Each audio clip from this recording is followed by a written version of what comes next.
Bonjour à tous et à tous, bienvenue dans notre nouveau podcast dédié aux transformations du travail. Aujourd'hui, nous allons parler d'un sujet qui nous concerne de très près, l'intelligence artificielle.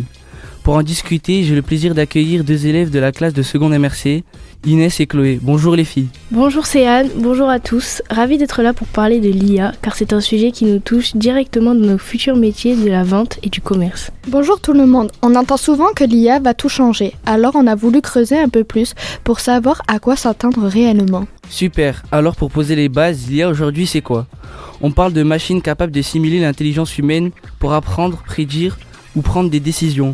Mais est-ce une chance ou une menace pour nous ? C'est justement là toute la problématique. La question centrale, c'est de savoir si l'IA est un outil capacitant, c'est-à-dire qui augmente nos capacités ou si elle va finir par nous remplacer. Exactement.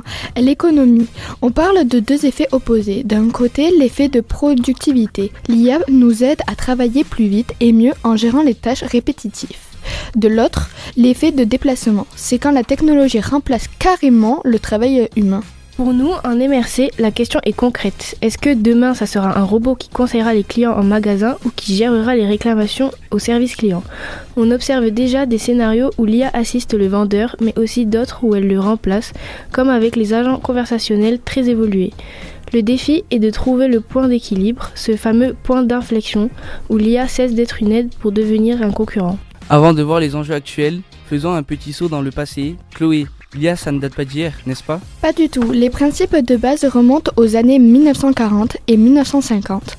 En 1950, le mathématicien Alan Turing s'intéresse déjà à la capacité d'une machine à imiter une conversation humaine. Le terme « intelligence artificielle » lui-même a été inventé en 1955 par Joe McCarthy. Mais il y a eu des périodes calmes, ce qu'on a appelé les hivers de l'IA, où la recherche stagnait par manque de puissance technologique. La vraie bascule s'est produite il y a quelques années grâce à trois facteurs. Une puissance de calcul énorme, l'accès à des quantités massives de données, le big data et les progrès de deep learning ou apprentissage profond. Et la date que tout le monde retient, c'est fin 2022. Oui, avec le lancement de ChatGPT par OpenIA, c'est là que le grand public a compris que l'IA n'était pas de la science-fiction. Elle peut désormais générer du texte, traduire de façon fluide et même coder des logiciels. On arrive au cœur du sujet. Quels sont les enjeux pour nous, futurs professionnels ? Le premier grand enjeu, c'est la transformation des tâches. On estime que d'ici 2030, près de 30% des heures de travail actuelles pourraient être automatisées. Dans notre secteur, le service client est en première ligne. Les IA peuvent déjà trier les demandes et répondre aux questions simples. Mais attention, l'enjeu n'est pas seulement de perdre son job, c'est de changer de compétences. On appelle cela la mère des batailles. On va devoir développer nos soft skills, l'empathie, la créativité, la résolution de problèmes complexes et l'intelligence émotionnelle.